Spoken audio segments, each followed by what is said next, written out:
Apa kabar? Menemani akhir pekan Anda, Sinpo Dunia Sepekan hadir dengan sejumlah informasi peristiwa unik dan menarik dari berbagai penjuru dunia. Bersama saya Luis Ayu, simak informasinya untuk Anda.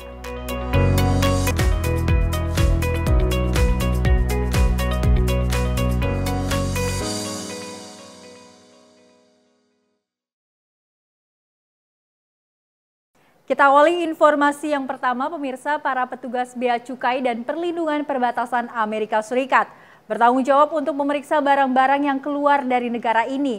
Salah satu tugas mereka adalah mencegah pengiriman mobil curian ke Afrika yang banyak dilakukan di pelabuhan Baltimore di negara bagian Maryland. Lembaga Bea Cukai dan Perlindungan Perbatasan Amerika CBP punya tugas sulit, yakni mencoba mencegat semua mobil curian yang keluar dari negara ini. Di pelabuhan Baltimore, petugas menemukan ratusan mobil curian setiap tahun, sebagian besar menuju ke wilayah tertentu di dunia, menurut Adam Rodman dari CBP. I'd say 90 to 95% of every one of our stolen automobiles is headed to West Africa.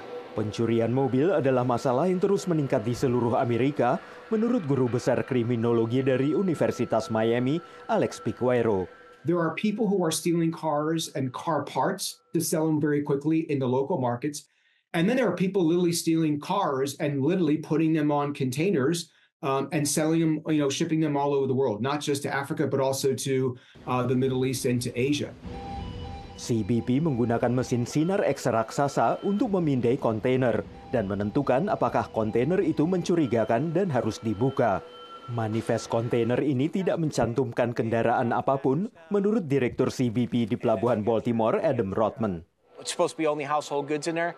In this example, there's at least 3, probably 4 cars in that container. This container we just opened today, the vehicle on the top here, that Honda, we've already verified through the VIN number that car is stolen.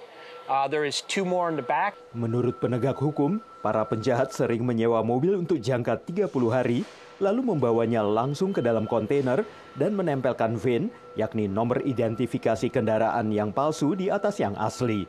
Mobil ini tidak akan dilaporkan sebagai mobil curian selama 1 bulan. Dan pada saat itu, mobil mungkin sudah berada di atas kapal di laut lepas. Adam berharap bisa mencegat mobil-mobil itu sebelum berangkat. We noticed that the check digit on the VIN doesn't match what's supposed to be on a Ford truck. Pihak berwenang di beberapa negara di Afrika kini bekerja sama dengan Interpol untuk mencoba menyita kendaraan curian yang berhasil lolos dari pemeriksaan di pelabuhan Amerika. Namun kerjasama itu tidak konsisten, menurut Profesor Piqueiro. Some governments will play nicer and other governments won't. You can't search every container. That's why the security at the port is so critically important. Dengan banyaknya pembeli yang mencari diskon dalam membeli mobil bekas dan seringkali tanpa bertanya asal-usul kendaraan, maka kemungkinan besar tidak akan terjadi perlambatan dalam peredaran global kendaraan curian. Dari Washington DC, saya Helmi Yohanes dan tim VOA. Sejumlah perjanjian terkait energi dan pertahanan disepakati India dan Amerika Serikat dalam kunjungan Perdana Menteri Narendra Modi ke Gedung Putih. Namun pertemuan keduanya dibayang-bayang ancaman penerapan tarif timbal balik yang diluncurkan oleh Trump sesaat sebelum pertemuan.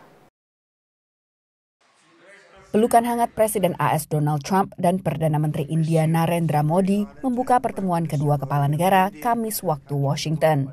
Trump umumkan perjanjian energi, kerjasama antariksa dan pertahanan, termasuk keikutsertaan India dalam program F-35 yang saat ini terbatas pada grup elit sekutu terdekat AS. The U.S.-India Compact for the 21st century is a historic initiative that will deepen every aspect of our partnership and our friendship.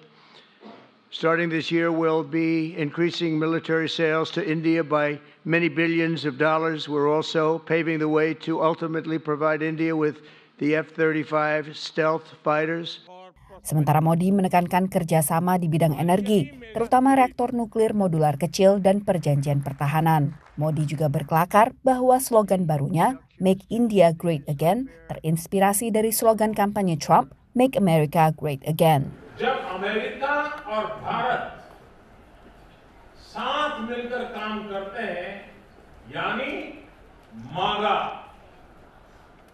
मागा प्लस मीगा तब बन जाता है mega partnership और prosperity. Namun di hari yang sama, Trump menandatangani memo presiden terkait tarif timbal balik yang akan menyasar negara-negara yang dinilai merugikan AS. Defisit perdagangan AS dengan India terus melebar, meski AS jadi mitra dagang terbesar India pada tahun 2024. Pertemuan dibayangi ketegangan mengenai isu dedolarisasi dengan ancaman Donald Trump untuk berlakukan tarif 100% kepada negara-negara BRICS bila merealisasikan wacana beralih dari dolar.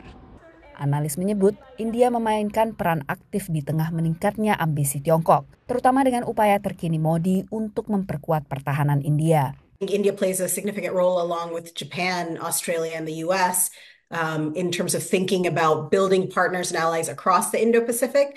This was something that the first Trump administration really focused on. Hubungan kedua negara dalam pertaruhan penting, tapi New Delhi punya beban yang lebih besar. As President Trump kind of initiates a trade war against the world, India's got bigger stakes than a lot of countries do in that. And they need to make sure that relations remain stable. If they want to talk about policy issues they can resolve, and try to make sure that things remain on an even keel, because this relationship, it's important for us, it's vital for India. Selain bertemu Trump, Modi juga bertemu dengan Elon Musk, miliarder yang kini berperan aktif dalam membentuk ulang struktur pemerintahan Amerika Serikat. Dari Washington DC, Virginia Gunawan dan tim VOA. Melalui pidato daring pada World Government Summit 2025, Presiden Indonesia Prabowo Subianto menyampaikan saat ini kasus korupsi di Indonesia sangat mengkhawatirkan. Prabowo pun bertekad menggunakan kewenangannya untuk memberantas korupsi yang merajalela di Indonesia ini. Presiden Republik Indonesia Prabowo Subianto mengakui tingkat korupsi di Indonesia sudah mengkhawatirkan dan telah menjadi masalah dasar bagi penurunan kinerja di semua sektor yang disampaikannya dalam forum Dunia World Government Summit 2025. Presiden Prabowo berhalangan hadir pada World Government Summit 2025 di Dubai, Uni Emirat Arab, di mana pada kesempatan itu ia menjawab pertanyaan dari pendiri Bridgewater Associates, Ray Dalio, tentang rendahnya tingkat pendidikan di Indonesia, penelitian dan pengembangan, serta inovasi yang berasal dari tingginya korupsi di Indonesia. Equivalent to about 10% of our annual budget. These savings that were allocated to projects and programs without a clear strategy will now be used to finance more than 20 multi-billion-dollar strategic projects that will transform the country. These include investments in nickel, bauxite, copper, and other critical minerals downstream industries. At the same time, we are developing substantial petrochemical industries as well as massive AI data centers. Additionally, we are channeling funds into projects that advance food security, aimed at turning Indonesia into a net food exporter within a few years, along with initiatives to increase protein production, support aquaculture, and develop clean and renewable energy projects, leveraging our rich mineral and renewable resources. Furthermore, we are prepared to launch Danantara Indonesia, our new sovereign wealth fund, which according to our initial evaluation exceeds $900 billion asset under management. Dari Jakarta, tim redaksi Simpo TV melaporkan. Kita beralih ke informasi selanjutnya pemirsa, karena sering terjadi kejahatan di New York dan mayoritas pelaku menggunakan masker atau penutup wajah untuk menyembunyikan identitasnya, maka otoritas setempat mengeluarkan larangan mengenakan masker di tempat umum. Hal ini tentu saja memicu banyak kontroversi, tetapi sebagian warga setuju dengan kebijakan tersebut dengan alasan keamanan. Jutaan orang bergantung pada sistem kereta bawah tanah New York setiap harinya. Namun kejahatan kerap menjadi momok bagi para penggunanya. Berdasarkan laporan The New York Times, penyerangan dan pembunuhan meningkat angkanya sejak tahun 2019 di subway. Pelaku seringkali gunakan masker untuk samarkan identitas mereka. It gives people anonymity, and this anonymity actually increases their bravado to commit these crimes. They feel that, you know what, if I have a mask, it's going to be harder for them to catch me. Bulan Agustus 2024, Nassau County, sebuah kawasan satelit dari kota New York, sahkan larangan orang-orang untuk kenakan masker di muka umum. Well, there are numerous instances of where criminals were using masks to hide their identity. We had situations where they would go into stores and shoplift and commit other types of crimes. We have exceptions for a health need or a religious requirement, but other than that, there's no good reason to wear a mask out in public. Pakar hukum menyetujui kebijakan ini. Just as anti-masking laws were a tool against the KKK, they can be a tool against modern terrorists and criminals, whether it's Antifa, whether it's some of the right-wing militias that cover their faces, or whether it's just everyday criminals and looters. Aturan ini belum berlaku di kota New York, di mana pemakaian masker cukup lumrah, khususnya atas alasan kesehatan. Wacana ini ditentang oleh para aktivis yang khawatir kebijakan ini bisa masuk ke ranah hak privasi warganya. Anytime, the government dictates what a person can and cannot do in a public space and criminalizes the act of wearing a piece of apparel, there is a constitutional problem with that and raises a number of concerns about inappropriate government overreach into people's lives. Warga New York pun punya opini yang terbelah soal ini. I don't think there needs to be a ban on masks. I think people should get to choose what they want to do. Unless you have a medical reason to wear a mask, you shouldn't be wearing it at all. There are people that are using them to commit crimes, to hide their identity, and it's actually causing havoc in the city. Wacana ini merefleksikan benturan antara pengaturan keamanan dengan kebebasan personal di sistem kereta bawah tanah tersibuk di dunia. Dari New York, Randy Wicaksana dan tim VOA.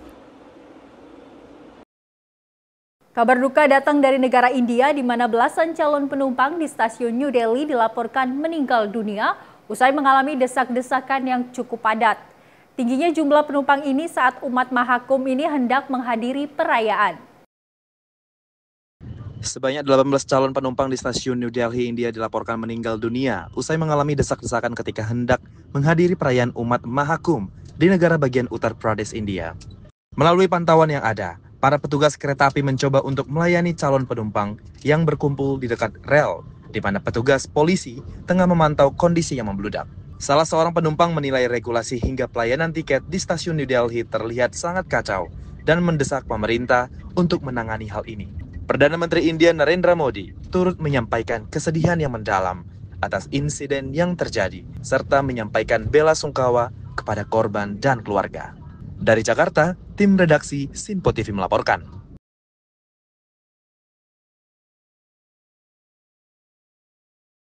Terima kasih pemirsa, masih tetap bersama kami di Sinpo Dunia Sepekan. Informasi kami lanjutkan.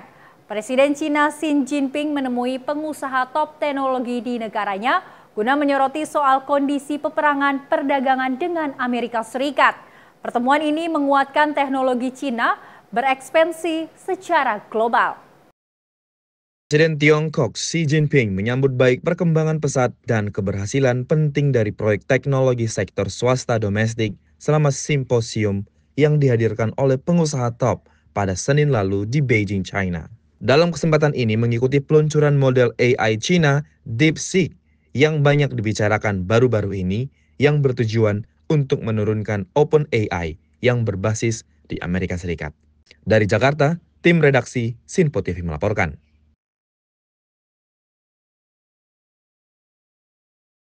Sekelompok pemuda yang tergabung dalam Destiny Church menggelar aksi protes dengan menerobos barikade polisi dan mengganggu parade komunitas LGBT di Ponsonby Road, Auckland pada Sabtu malam. Mereka terlihat mengenakan kaos berwarna hitam dan bertuliskan Real Men. Hal ini sebagai simbol perlawanan sikap mereka terhadap acara tersebut. Sekelompok penduduk asli Maori di Auckland, Selandia Baru, baru-baru ini menggelar demonstrasi besar-besaran untuk menyuarakan penolakan terhadap isu-isu LGBT pada hari Minggu lalu. Protes ini melibatkan puluhan anggota kelompok Man Up dan Legacy yang merupakan bagian dari Destiny Church. Dalam demo ini, mereka menuntut pemerintah untuk segera mengatasi apa yang mereka anggap sebagai pengeluaran berlebihan untuk pornografi dan penyimpangan seksual yang menyasar kepada anak-anak Kiwi yang tidak bersalah. Dari Jakarta, tim redaksi Sinpo TV melaporkan.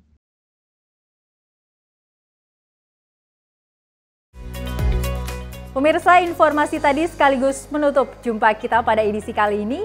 Tetap saksikan Sinpo Dunia Sepekan hanya di Sinpo TV. Saya Luis Ayu mewakili kerabat kerja yang bertugas pamit.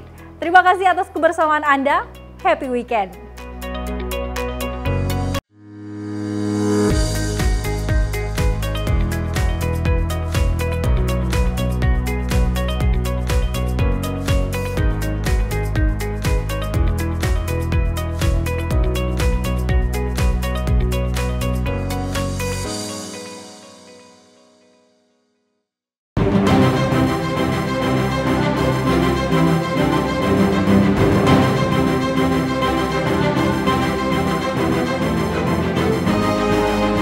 Sinpo TV, News, Sport, Entertainment.